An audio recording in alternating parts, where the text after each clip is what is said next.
allegiance to the flag of the United States of America and to the republic for which it stands, one nation, under God, indivisible, with liberty and justice for all. I'd like to ask everybody to remain standing, if you would, for a moment of silence for PFC Brandon Kresher, a local soldier that just lost his life in the line of duty, and also the people in Dayton and El Paso, Texas, that have been killed over the last few days.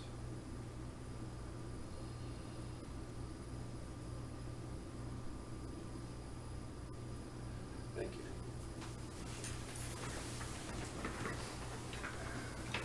Good afternoon and welcome to the regular Board of Public Affairs meeting for August 6, 2019. First on the agenda is to approve the minutes of the July 16th, 2019 regular meeting.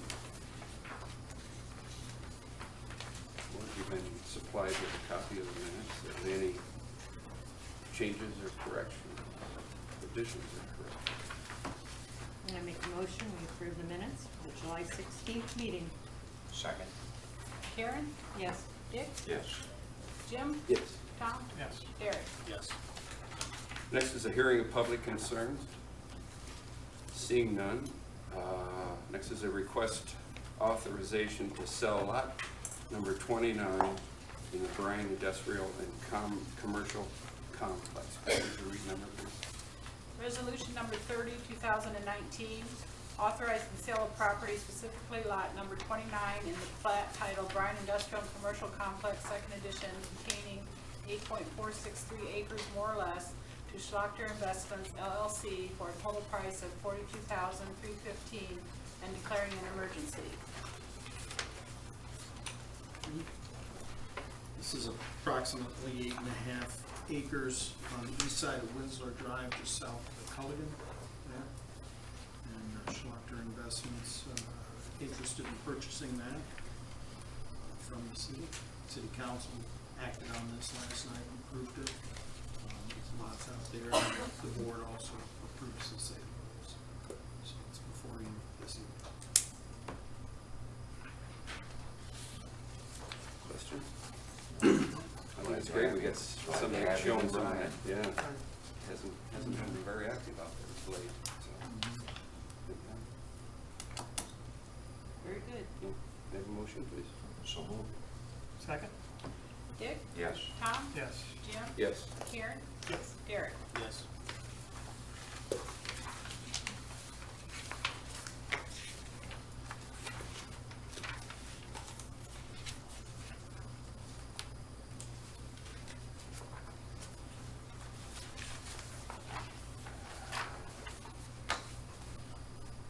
Next is a request to apply for OPWC grant for South Lynn Street water main replacement project.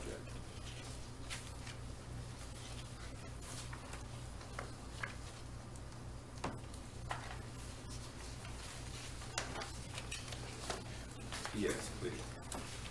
Oh, I'm sorry. Yeah, would you number and read, please, Sure. Matt? I'm sorry.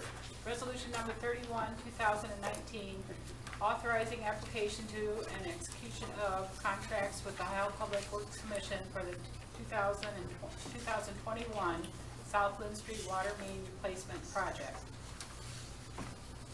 Good evening. We would like to come before the board and request to apply for an Ohio Public Works Commission grant. If you recall, we applied last fall for South Williams Street and then was awarded, which will be a project that we start early next year. The application is due around the 1st of September and then cycles on through, and we would find out if we were funded after July 1 of next year. So the proposed project that the team has come up with is South Lynn Street, and it would be taking an existing 4-inch cast iron and replacing it with a 12-inch PVC from in the right-of-way within the 400 and 900 blocks of South Lynn, which would be from Wilson Street to South Street. The improvement would improve water service reliability and firefighting capability in the project area, consists of 79 service connections, 5 hydrants, 16 gate valves with roughly 2,626 feet of 4-inch that would be retired and replaced with 12-inch. We work with Bryan on these applications. He's gracious enough to do this for us. I'm gonna guess that the ballpark that we'll ask for, according to how the project scores, will probably be between 250 and 275. And the total estimated cost right now is $750,000. Is this like a mirror image of Walnut Street? Pretty close. Close. Is any of the section on South Lynn in the historical housing district? Do you know? I didn't know if that would help us benefit from a larger grant. I'm not sure, probably South of Wilson, so. for the purposes of this funding source, I don't believe that that will assist us. That's something Bryan can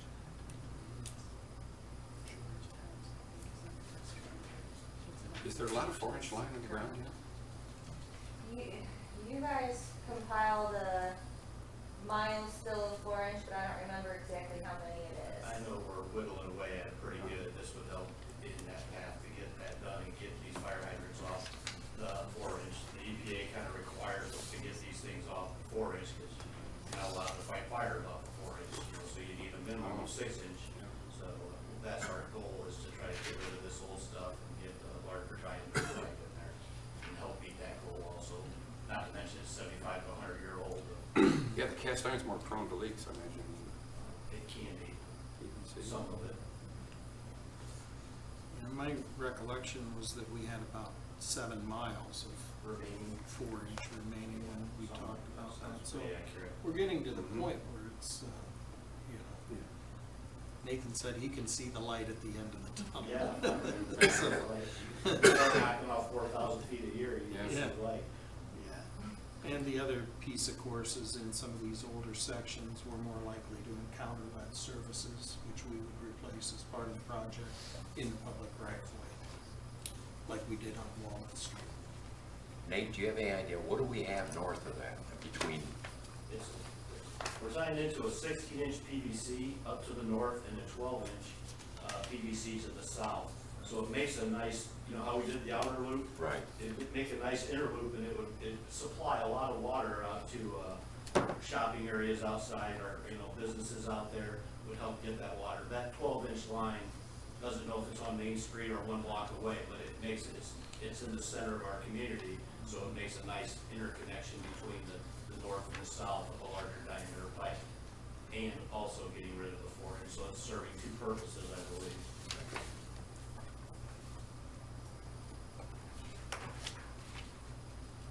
And again, this would be 2021 project, not Correct. next year, because of the way the funding cycle works through the Ohio Public Works Commission.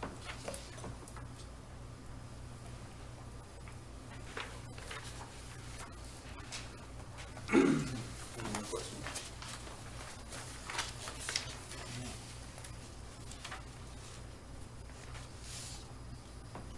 I'd like to make a motion, we adopt resolution 31. Dick? Yes. Derek? Yes. Jim? Yes. Tom?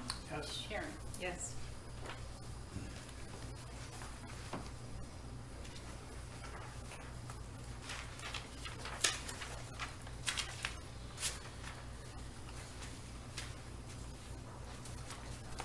Next is a request to adopt water communication utilities minimum cash reserve policies. Pat, would you remember any? Resolution number 32, 2019, establishing water communication utilities minimum cash reserve policies.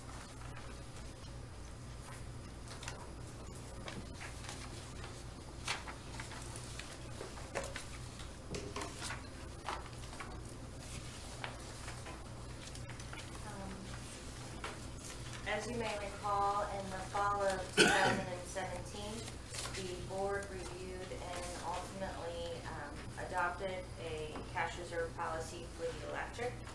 And at that time, it was discussed that we would come back with you at a later date with recommendations for the water and communications utility. Why minimum cash reserve policy?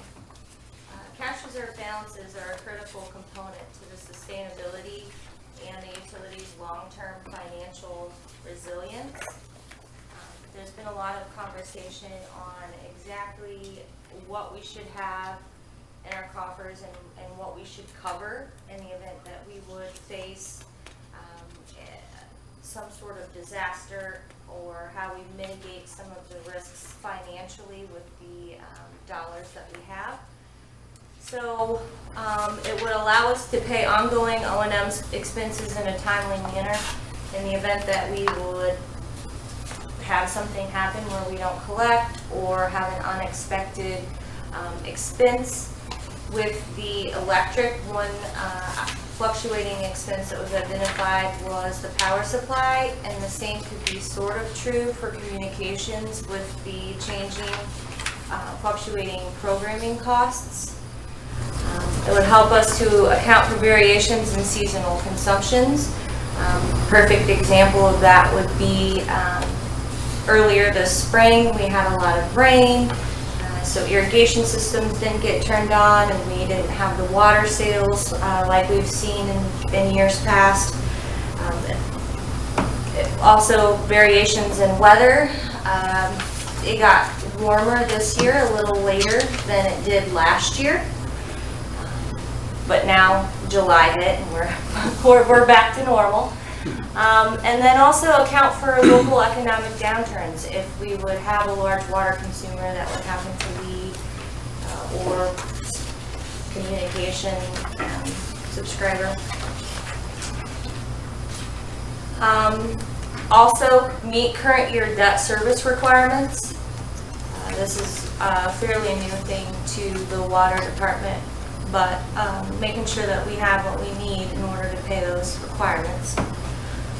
Meet the current year capital improvements, and also be able to pay insurance deductibles if we were to face a natural disaster, where we could pay the deductibles so the work could get started, or if we have enough, we could issue purchase orders to get it started. All of these considerations are used to set the level of reserve to be maintained, and are also key considerations in the rate setting process. So to give a little more background, in October was when the electric utility cash reserve policy was adopted, and then in November the electric fund, capital reserve fund, was created. And then last November 2018 is when the board chose to create and transfer funds to the Water and Communications Capital Reserve.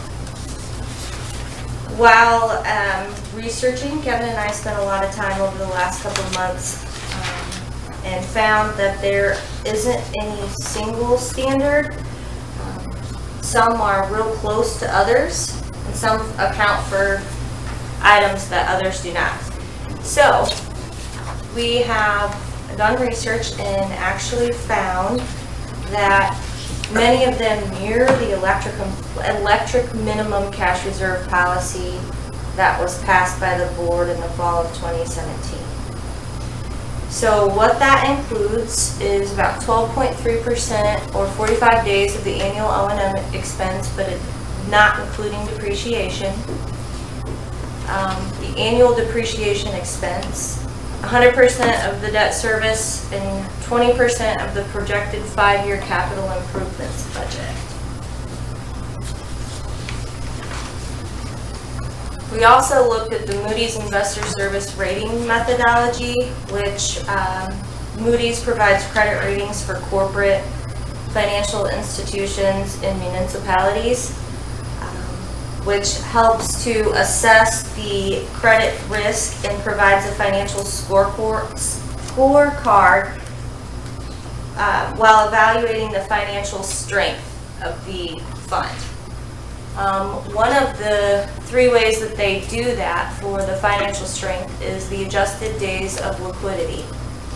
And it takes the funds, unavailable restricted cash, capital reserve, times 365 divided by the annual O&M expense.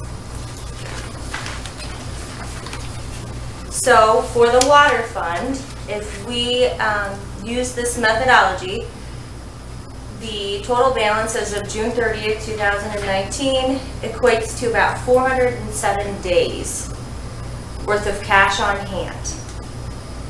Typically, the recommendation is no less than 180 days, which is roughly 6 months. So right now in the water fund, we have about 407 days, which is very good. If we were to take it down to 180 days, it'd be about $911,000. The communications fund as of June 30th, 2019 equates to about 324 days worth of cash on hand, and 180 days is about 1.4 million. So in the proposed policy, it actually states the greater of 2 different calculations. So this is the cash on hand calculation. Other things to consider, we've worked with the local insurance agent to make sure that we are insured for the items that we should. We still have a few things to work out, but are actively pursuing making sure that all the underground utilities and communications and water are covered. So in the event that we would have something happen, like a tornado or ice storm, we could get back up and running. So we also proposed in the policy that this be calculated with the annual budget process to help us identify if we are maintaining and holding adequate cash reserves. So on this screen, we have the recommended water cash reserves for 2019. And according to the policy, it would be the higher of the 2 calculations, which would be $1,472,867. And these figures are based on the budget. You know, sometimes like your annual O&M could actually come in a little less, but that's the amount that's budgeted for 2019. In the event that the balance would go lower than that, there's also a proposal in the policy that it would either trigger rate adjustments, expense reductions, notes, bonds, or loans for alternate funding, or a complete review of the assumptions. The recommended communications minimum cash reserve, the total is $1,440,229. You might ask, well, they're relatively close funds, what's the difference? The annual O&M, depreciation, capital improvements budget, and self-insurance deductibles are all much lower than for the water fund. So next steps would be to finalize the policies and calculate the water and communications department minimum reserve amounts annually as part of the budget process. I'm sure once the budget is finalized, that will be information that we share. Any questions?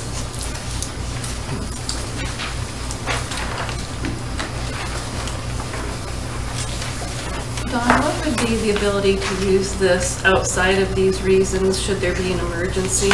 Is this money that can be transferred from this fund, or do we have to go to court to have that money transferred? This is, It's This not is- creating a new fund, Rhonda, it's just saying what's the minimum that we want to have in those funds. Okay, So it would still be Are you setting it available. aside? No, it's Okay. just saying that we will not have in the combined water and capital reserve fund less than these dollars. Okay.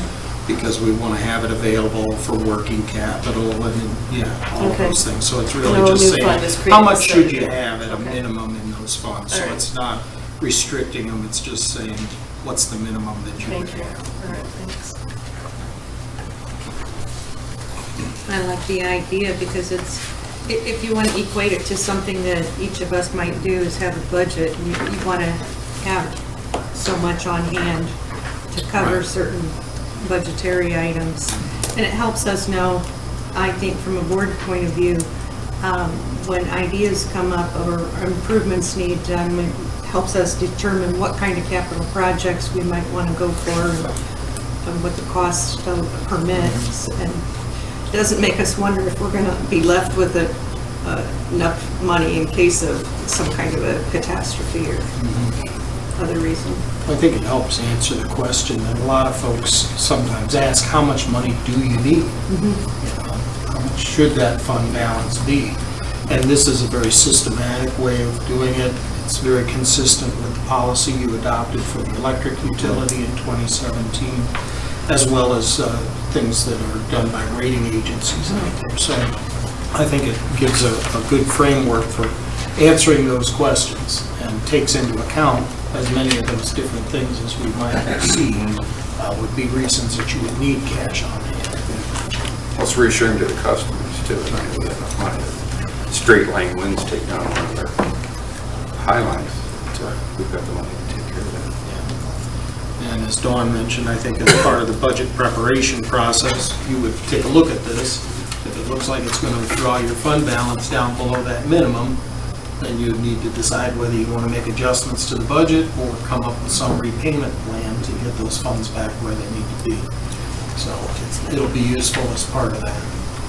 And a perfect example of the change was, the electric from the power supply from 17 to 18 to 19. There was a pretty significant decrease, which ultimately, when evaluating that each time, lowered the amount that you needed to have on hand. But it could work in the opposite direction too, if we have, unexpected costs. Well, and the loans through the OWDA that the water fund has, for the last couple of years, has impacted that as well. There was no debt there. It's not a lot of debt now, but there's a number there. So we're taking that into account. Yep. And then when it gets paid off, then that'll disappear. Could you back up 2 slides, Don? Okay, on the communications, the total, the 898,000, is that just for the 45 days? Because the 1.4 is for the 180 days, correct? Yes, so 898,925 would be one proposed way of calculating it, is only about 111 days.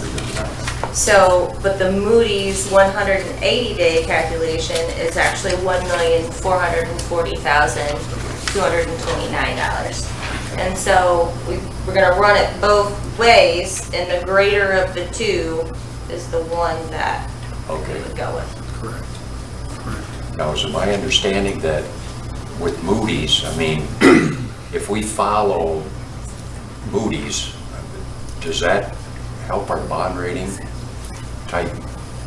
Does that help us out in the long run? Yes. As far as our bond? Certainly. Yeah. That's one of the things they're going to take a look at Yeah, when they're. because they always, the cash reserve. Absolutely correct. And that's part of why we do this now too. If you needed to borrow money and you didn't have a rating, you're not going to have time to correct these things to improve that rating, which means you're going to have a lower rating, which means it's going to cost your customers more money to borrow that same amount of money. Higher Because interest. I always remembered that in conversations. Okay. Can you just go over again why there's a significant difference between those two numbers and how they're calculated? Yes, so if we go back,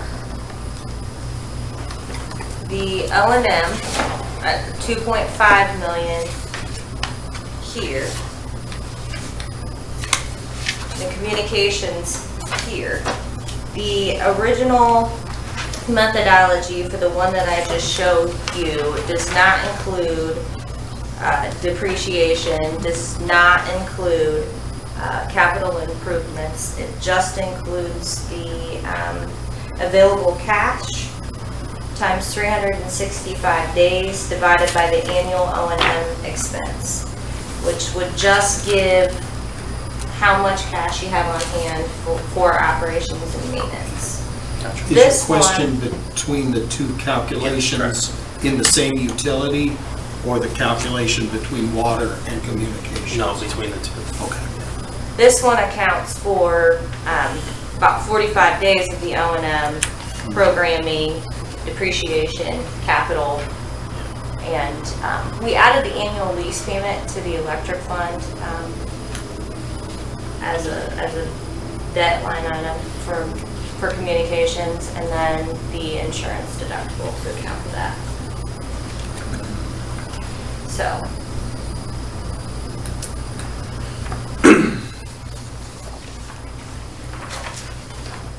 Yeah, with this one in particular, a couple of the big differences is the depreciation expense, for example. With a lot of our communications equipment, it's depreciated over a much shorter period of time, so it goes off the books quicker than a water main. What do you do with those, Pat? Is it 50 years? See? So you've got a bigger amount there, and then when we look at the capital improvements budget, because we're doing so many more water main replacements now, that capital improvements budget in the water is about 3 times what it is here. So those are the biggest differences. Right. Yeah, I understand.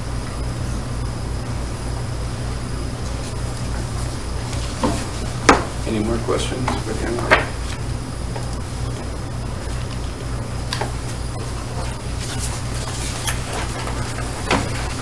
Can I have a motion to accept? Yes, I'd like to make the motion to accept Resolution 32 for the water and communications minimum cash reserve policies. I'll second. Karen? Yes. Derek? Yes. Jim? Yes. Tom? Yes. Deb? Yes.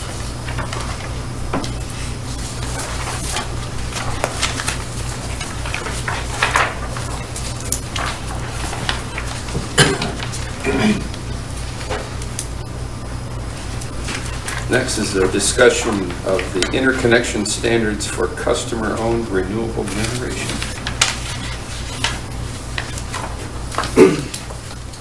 I'll try to move through this as quickly as possible. I know it's in some ways a kind of a complicated issue, but hopefully we can keep it as simple as possible. This just kind of goes over the things that I was going to talk about, but this goes back to Senate Bill 3, the Ohio Electric Customer Choice legislation that became effective in 2001, so that was almost 20 years ago now. It required investor-owned utilities like AEP or First Energy that were regulated by the PUCO to unbundle their electric rates or separate them into different cost components. And it also allowed IOU customers to purchase energy from what were known as alternate electric suppliers. So if you're on First Energy system, you don't have to buy your power from First Energy. You can buy it from a certified, PUCO certified alternate electric supplier. The legislation, though, also allowed those IOUs to recover any stranded costs during a period of time designated by the law. If there were stranded costs that were not recovered from customers that were switching. It did not mandate customer choice for municipal electric systems, so unless it was authorized by the community, the alternate electric suppliers cannot serve municipal electric system customers. The city of Bryan has not authorized alternate electric suppliers to serve its customers. BMU has instead continued to plan for and provide all of its customer power supply needs. Senate Bill 3 also required investor-owned utilities to adopt interconnection standards and net metering tariffs for the interconnection of customer-owned generation. This net metering initially was offered on a first-come, first-served basis and with a limit of 1% of that utility's peak demand. So whatever that amount was, if it was 1,000 megawatts, then it was only 1% of that that could be added to that utility system. It did not mandate that municipal electric systems adopt those same interconnection standards and net metering tariffs, and in part, and that was because, as the board's well aware, we've long been involved in renewable energy projects, and so municipal electric systems were not mandated because we had already begun moving in that direction. There's been increased customer interest in renewable energy resources such as solar and wind, particularly solar, I think, and we periodically get inquiries regarding interconnection of that type of customer-owned renewable energy facilities. So in 2006, the BPA adopted guidelines for interconnection of customer-owned generation. Now, some of the concerns that we might have with that, there are a number of them. First is safety, in that electricity flow from generators into de-energized electric lines, let's say that our line workers, or for that matter, our firefighters that are responding to a fire and want to disconnect service there, believe that the line is dead, but somebody's generator is generating onto that line, somebody could get electrocuted. Operational concerns that could create power quality issues such as voltage fluctuations that may impact service to other electric customers besides the person that has the generation. Legal questions: whose responsibility is it in the event of injury, property damage, or power quality issues caused by customer generators? Technical issues: if a generator capacity exceeds the capacity of the transformer serving that facility, or the distribution feeder, or it's at the tail end of a distribution feeder and it's too large, it can create those kinds of problems. And then financially, as the board's well aware also, BMU has entered into a number of long-term take-or-pay power supply contracts that require us to pay for the projects, whether we end up taking power out of them or not. So these are not insurmountable concerns. They can all be addressed by adopting updated interconnection standards and then, of course, executing customer interconnection agreements. So these are some of the requirements that we suggest: that the generator be owned by the customer, not by a third party. And the reason for that is for the same reason. If you're allowing a third party to come in here and install that generation, is that any different than allowing First Energy to build a line to one of your customers? So you want to, if a customer wants to do this, then they should be the owner of that generator. It should also be an inverter-based wind or solar energy facility, so this takes out somebody installing a combustion turbine or a large diesel generator, something like that. It would have to comply with the interconnection standards that you've been presented a draft copy of, located on the customer premises, and serve only that customer load, not other customers. And that the capacity of the generator is limited to the customer's energy needs or demand requirements, and that it automatically disconnect from the electric distribution system during electric service interruptions to address those safety concerns. The interconnection process would be, we think, fairly simple for customers. They submit a completed interconnection application. It has to meet the technical, operational, safety, legal, and financial requirements of the interconnection standards. Customer pays for a generator interconnection study if needed, but the way that these are set up, you're generally not going to be in that situation, as well as requiring any system upgrades. So with the net metering provision of it, the idea here is that, and I'll get into a little more detail here, that the customer can offset part or all of their energy use with renewable generation, and that we would provide a billing credit for excess energy delivered to the distribution system. So just to give you a kind of a visual example of how this might work, this is a simulation where there's a 10 kW wind turbine connected to a residence with 5 kW of demand. So if the wind's not blowing, then 5 kW per hour or 5 kilowatt hours is flowing to that residence to serve it. Now, if the wind started blowing and 5 kW was being generated by the generator, then it would zero out what's being taken from the distribution system. And then conversely, if you had something that was 10 kW but only 5 kW was being used there, then 5 kW would flow back out onto the distribution system.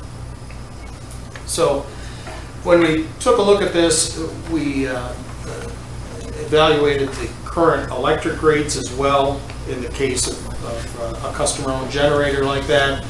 Your current electric rates are designed to recover all of these different costs. Okay? Some of these costs are fixed, others vary based on energy use. For example, it costs the same amount to send a bill out and to read a meter, regardless of how many kilowatt hours are being used. If there's debt service that is being paid, that doesn't vary with how much the customer uses. Capital improvement expense as well. So the existing rates are not designed for net metering service. They're based on providing full requirement service. So if a customer decreases the amount of energy purchased from BMUs, some of those fixed costs will not be recovered. And so they will have to be recovered either through adjustments in rate or by shifting those expenses to other customers. But by unbundling the rates into components that can be avoided and those that can't, in the same way that the investor-owned utilities set up their rates for net metering, that will help us ensure cost recovery from all customers. To do net metering, it would require a meter or meters that are capable of measuring electricity flow in both directions. As we saw with that wind turbine example, the same is true with solar. There would be times when it may be meeting all of the customer's needs, there would be times when it's not. And so we have to be able to take a look at having metering to show what's going both ways. The customer would be billed under the applicable rate schedule using unbundled rates, so those would have to be developed. And then to try to keep the administrative part of it as simple as possible, we would propose that the customer's account be credited annually for energy delivered at the unbundled energy cost. So we do an annual true-up on any of these accounts. Otherwise, we're going to have to prepare an individual bill for each one of these customers. We can't run it through the billing system in the same way that we do today. So that would greatly increase the administrative costs, which of course then would have to be added to the bill of those folks that are participating in the program. So again, with some of the power supply commitments, we have long-term power supply plan, including construction of a number of power generating facilities designed to operate for many years. We are legally obligated to pay for those power supply resources, including long-term debt, fixed O&M expenses, capacity, and transmission costs. Those costs have to be recovered through rates, and we cannot avoid those power supply costs by installation of customer-owned generation. When we take a look at this, the board's familiar with this pie chart showing all of the various resources. Many of these are very long-term resources. The exceptions would be this PP remaining requirements purchase, the Morgan Stanley contract. This goes through 2024, 2020. The wind farm contract through 2022, and the landfill gas to energy contract that goes through 2021. Altogether, I think in 2019 anyway, about 31% of our power supply requirements are projected to be market purchases, which is great for us. It allows us to take advantage of more favorable market prices, or if we lost load for whatever reason, then that would not be, we wouldn't have to be collecting for it. So we want to keep some amount of that out on the market just for those kinds of contingencies, but we have sufficient power supply resources to meet all of our customers' needs. So we don't need any additional power supply resources right now. So the net metering recommendations kind of mirror what was done with the investor-owned utilities here in the state, that initially you limit the total amount of customer-owned generation capacity to 1% of the prior year system peak. In our case, that was almost 40 megawatts, just under that. So 1% would equal approximately 400 kilowatts that could be installed. And that gives you a little bit of an idea of how many kilowatt hours would be produced by a generator of that size using wind and solar, okay? And what you could do then is, if you got that up and running, then if you found no problems with it, you could increase that at any time. That would be the board's decision. So, but it would give us a starting point and a kind of a throttle on it out of the gate. We would also need to develop unbundled rates for those net metering customers, limit the generation capacity of each of those facilities to the residential customers' annual energy requirements, or if they're a demand metered customer, limit the generator capacity to the customer's average monthly demand. And that accomplishes a couple of things. First of all, it helps avoid going through the system impact or capacity study that I mentioned earlier, as well as having to make any improvements on our distribution system, because you're not allowing them really to take anything more off than what they're already taking in, if that makes sense. So it helps us avoid some of those kinds of difficulties. And by keeping those projects smaller, more customers could participate as well, which we think is a good thing. So the information that you have in there, the interconnection standards, it's consistent with similar utility industry policies and practices here in the state of Ohio, with a couple of exceptions. The generation facility must be customer owned. And again, that's because we don't allow alternate energy suppliers to serve our customers. The investor-owned utilities do. We would limit the customer-owned generation capacity to 1% of the peak demand initially. That is consistent with how the state of Ohio approached it when they first rolled it out. It does recognize our power supply commitments and helps reduce rate increase risk in the case of electric load loss. So I think that that's similar stuff that we've already discussed, and so I'd be glad to try to answer any questions. Have we had any standards before? Yes, you have some that were adopted in 2006, and they cover many of those, I think 5 or 6 points that I mentioned early there, but not all of those things. And it didn't provide for any generation to flow back to our system. There was no compensation provided, nor did we allow our system to be used to wheel that power outside of here. So here we would be recognizing that bit, but part of how you try to minimize that is by appropriate sizing of these. Again, it's we don't need the additional generation, so if we size them so that it would replace part or all of that customer's energy, then they're just offsetting their own use. They're not trying to sell us power. Right. Okay. Has there been much interest, or? I would say we probably get a couple of inquiries a year. Okay. Not a lot of it, but you know, it's been something that I've been wanting to try to bring to you for a while, and I got another inquiry not that long ago, so we just decided to try to move this forward for your consideration. Now, we're not asking you to do this tonight. We wanted to provide a couple of weeks for you to think about it, to get any public comment about it. But if you support trying to move forward, then we can put it on the next meeting agenda in 2 weeks. This is something I think we know has been coming down the road for a while. It hasn't really hit us so much yet, but I think it'd really be to our advantage to have something in place when it does come up, and try to deal with it. Yeah, I agree. You know, the cost of solar panels and battery storage has continued to decrease, so it may become more of greater interest to customers going forward. So it seemed like a good time to try to get ahead of the curve there a little bit and have these things in place for when a serious inquiry comes. Then what would be the rate if somebody did provide back to the grid? That we'll have to try to identify.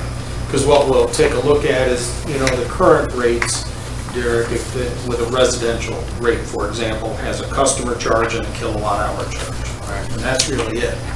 So some of those costs that we talked about there, the debt service payments, the capital improvement costs, everything that it takes to get that power from that generator through the high voltage transmission system to our local distribution system, to their transformer, through their service, through their meter, are going to be the same whether they use 1 kilowatt hour or 1,000 kilowatt hours. So you've got to have a rate in place that would try to recover those fixed components of that cost.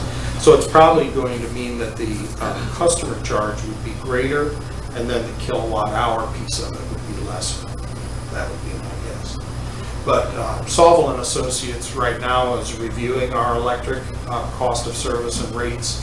So with some of the pretty significant power supply cost changes, as well as the greater levels of capital improvements that we've been doing in the electric utility, we thought it was probably a good time to review that. And so we can just ask them to take a look at this as part of that, as a small add-on to it. You mentioned electric meters and not being able to measure the flow only in one direction. Mm-hmm. Would the AMI, if we go that way, and smart meters, would those meters be able to measure the flow both ways? That is something we'll have to take a look at, Tom, I believe so. Because first of all, you can accomplish it either with a single bi-directional meter that measures the flow in each direction and records that, or you can do it with 2 unidirectional meters. Okay. But what the hope is here is, again, if we were doing this, we would go ahead and just bill for what was going into the residence or business throughout the year, and then at the end of the year, we'd read that second meter and then use a billing credit to account for that. So whether we're reading that second meter or that second register monthly isn't going to probably be an issue. It's just a one-time a year thing. And then we would do that one-time adjustment on the billing annually. You also mentioned wind generation. Do we have to worry about that in the city, Bryan? Aren't there restrictions on height of structures? Or? Well, my understanding is there's no provision directly relating to wind turbines, but there may be other ancillary structure requirements that could impact wind turbines. That's correct.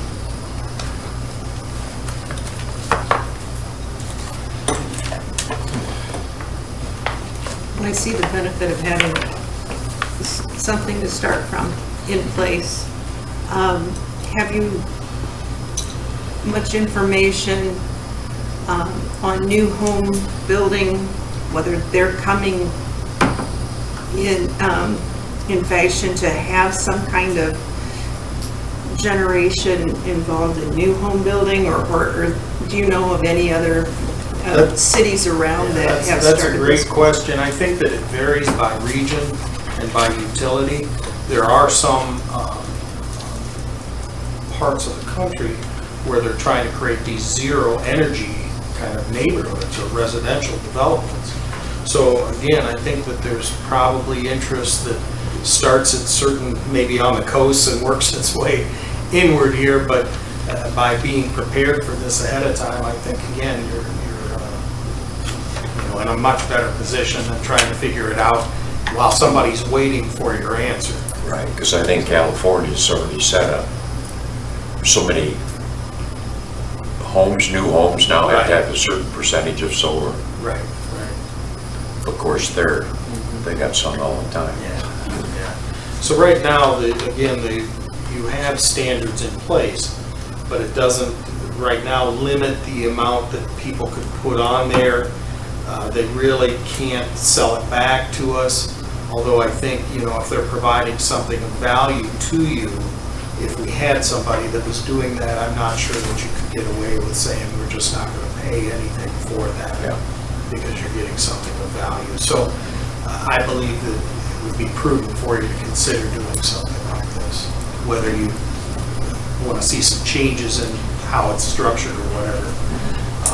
just to get something on the books addressing it.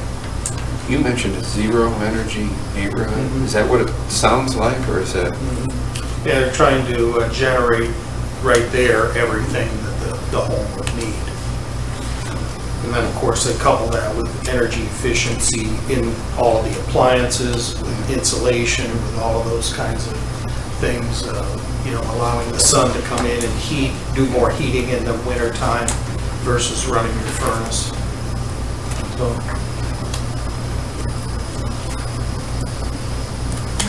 Any more questions?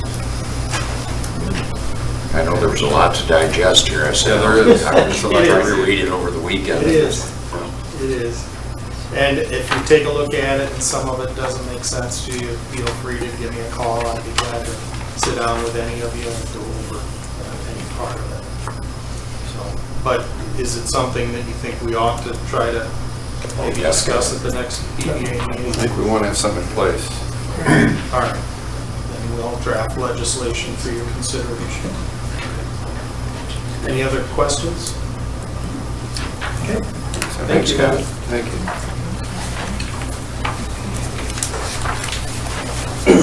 Next on the agenda is the 2019 mid-year review presentation. Yeah, I asked Dawn if she would mind putting this together.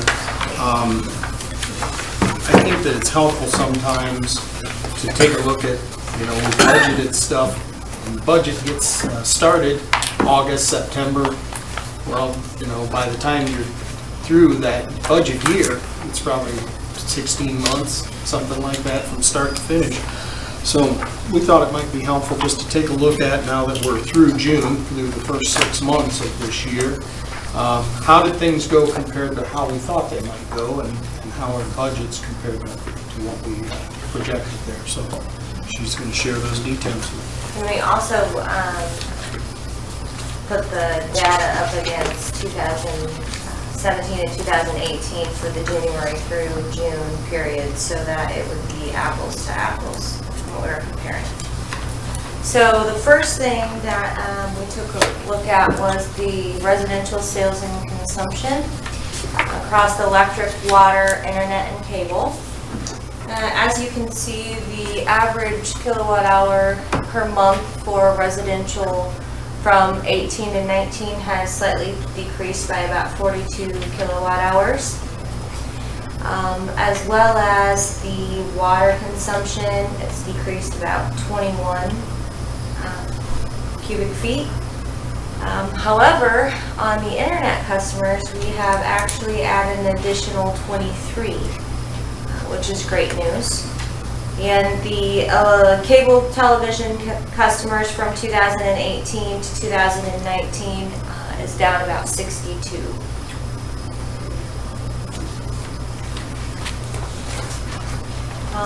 The water fund balance grew through the beginning of the year.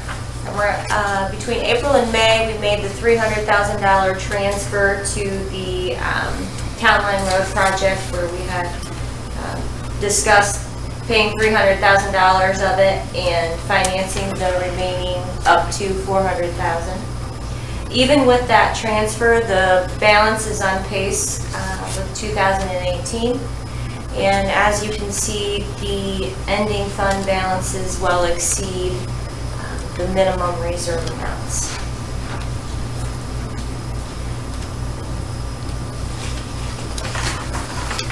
As far as the water department sales, the gallons by class, residential and commercial continue to decline, but we're still seeing an uptick in our industrial class. But overall, we're down about 3.9 million gallons in comparison from 2018 to 2019, which is what we've been historically seeing across the last several years. Even with the decrease in consumption, our revenue by customer class has grown, which helps us to still be able to provide reliable service. So we're up about $59,000 from 2018 to 2019. Fall of 2018, we went through a water model projection with Courtney and Associates, and this graph shows where we're at in the blue versus what was projected. So the industrial is actually higher, and the residential and commercial projections and where we came in at are slightly lower. I think we have several factors with seasonal consumption. This data doesn't include July, but July is when a lot of the irrigation systems got turned on and we experienced the heat. So I think that we will see this change. And the water model had originally projected to have a 0% growth and a 1 to 2% average consumption decline.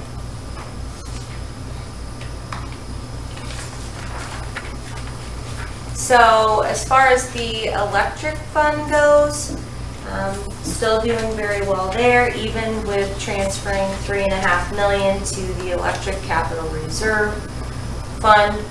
Just leaves us just over $16 million total. We're ahead of where we were last year, even with that transfer.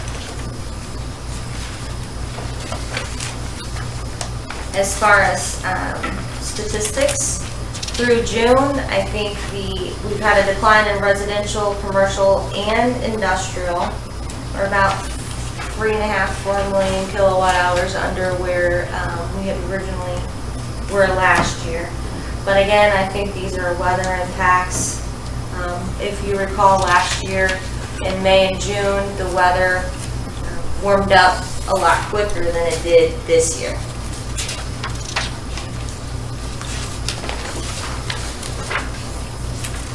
Our electric sales have slightly declined, but continue to be strong. And this is, some of the classes are actually fairly close to what we did last year. This also includes a reduced power supply cost adjustment. Right. So because we've been able to drive down that power supply cost adjustment, we're having to charge people less or recover less. So sales are strong, and all signs point to we're headed in the direction that we should be.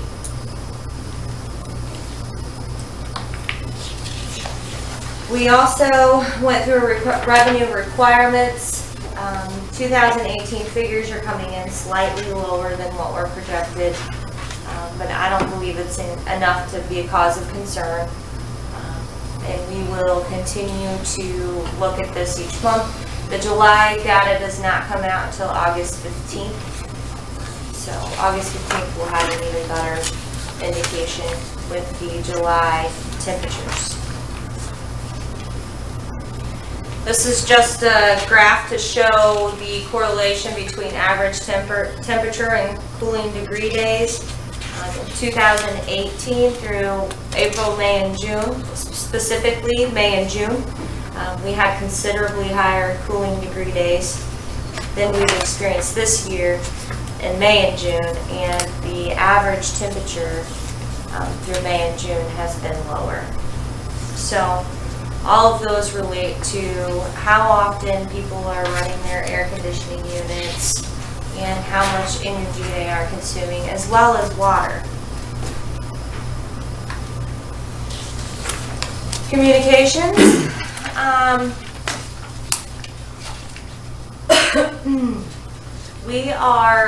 The fund balance for communications is growing. Right now there's about a margin of $58,000, which is better than in the first couple months. I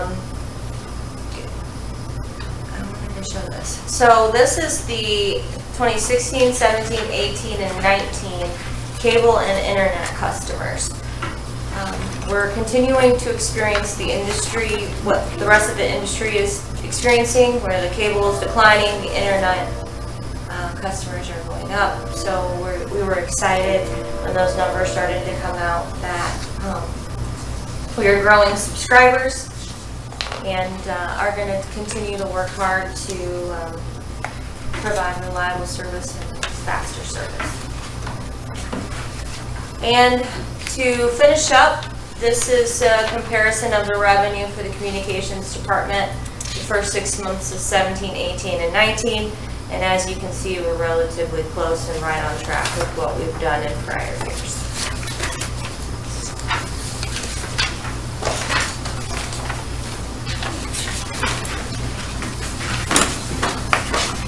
Any questions? The weather does have a big impact though, doesn't it? It does. And our good numbers. With that being said, you know, we had some pretty warm temperatures in July, so all things point to bills will probably be up in July, especially in comparison to June and May and what we've been through. So. Was this helpful to you at all? Oh, It's a absolutely. good picture. Yeah, I think that, as Dawn mentioned, no big cause for concern there. I think that the ship is on course for the most part here, other than the weather impacts.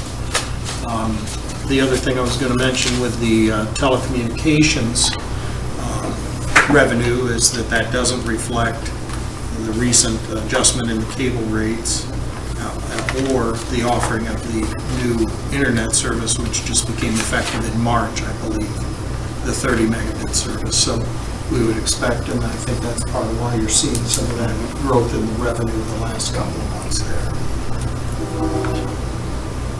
Okay. Other questions? Just means you're tracking and you're keeping track of it. I appreciate that. Yeah, we watch pretty closely. We did. Thank you, Doug. Yeah, thanks, Don.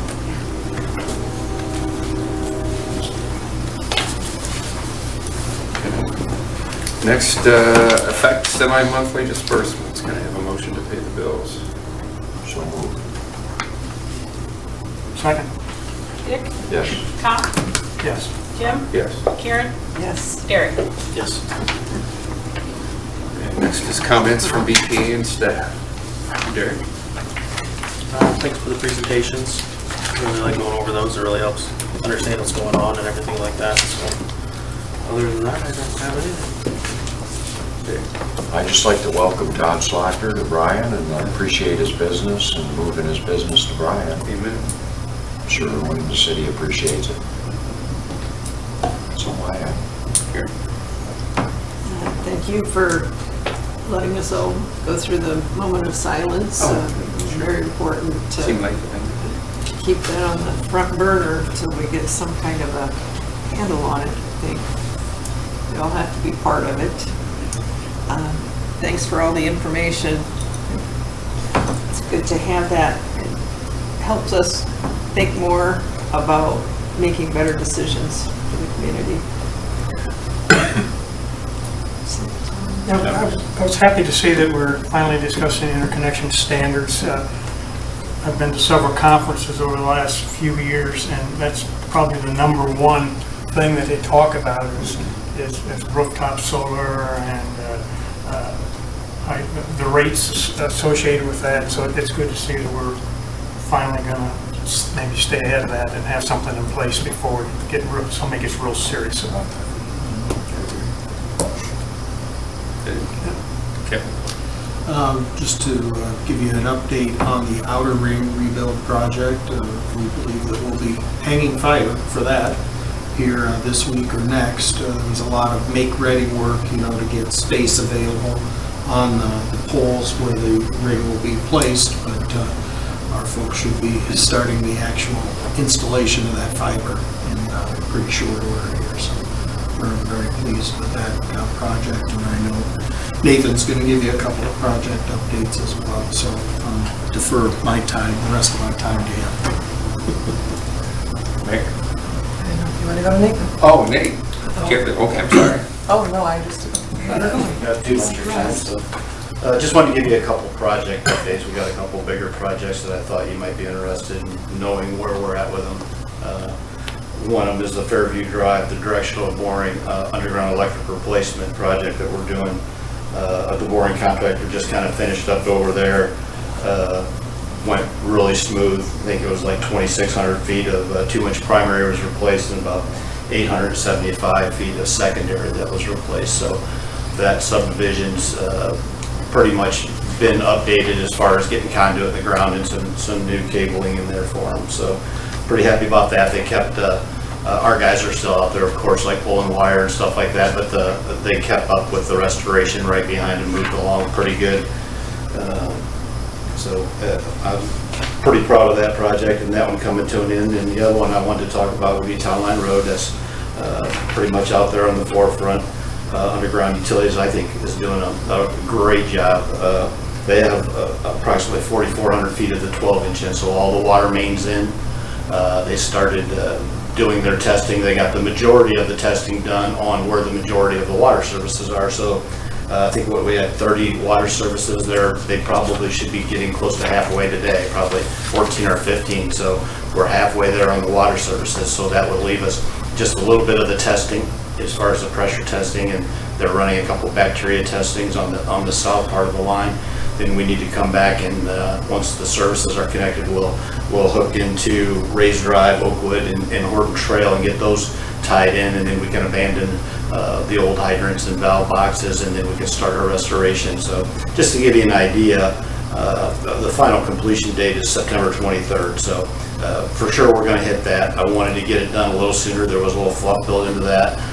So we may inconvenience the school for a week or so until we get the paving done, you know, that part of it, but I want them to start down there and get that part restored first, so that at least that loop for the parking for dropping kids off and picking them up are, you know, is done first. So there may be a slight inconvenience because next week school starts, so we're right there. Summer's over, you know. So just wanted to give you a quick update on that.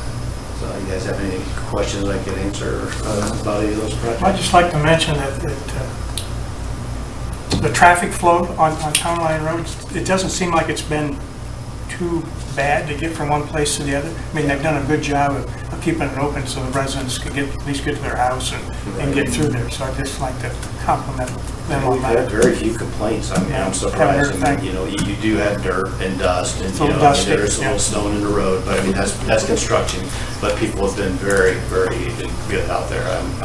And you know what? People who live here can find a way around. Believe me, they do. I mean, if you go out there and watch it for a while, you'll see they're pretty creative. So they can find their way around. But overall, I think is for the magnitude of the project. I think it was I think our folks have done a great job too of posting the detour routes for people on a daily basis there, and I think that's also been helpful, let folks know where they can get through.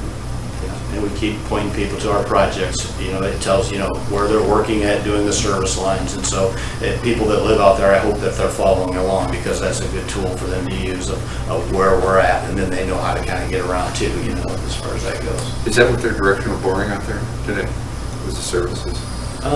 They actually got all the long ones in. They did bring in a directional boring, so all the long services are done. They got this little thumper that they use for the short services, and that's what they're working now. The majority of those are on the east side, so they're shorter services that they're using for that. But yeah, so all the long services are in. They're just working on the shorter ones now. Great. Thank you, Nate. Thanks, Nate. No, Mayor, I'm sorry. No, I really just wasn't prepared. Thought we were going to Nate. No, I'd like to welcome Dustin and Todd Slachter of Slachter Investments too. They've started a new business, which I'm really excited to watch the growth of, and hopefully all of us, including them, benefit from that in the near future. Rhonda? No. Pat? Mr. Betts? Jackie? Go. I don't have anything to add either, other than, like the mayor said, happy to see the Slachters moved in to the industrial park. It's good to see some activity out there. Also, the interconnect. I think we need to move on that. I think we need to get something set up on that. With that, I'll entertain a motion to adjourn. So moved. Second. Dick? Yes. Garrett? Yes. Jim? Yes. Tom? Yes. Karen? Yes.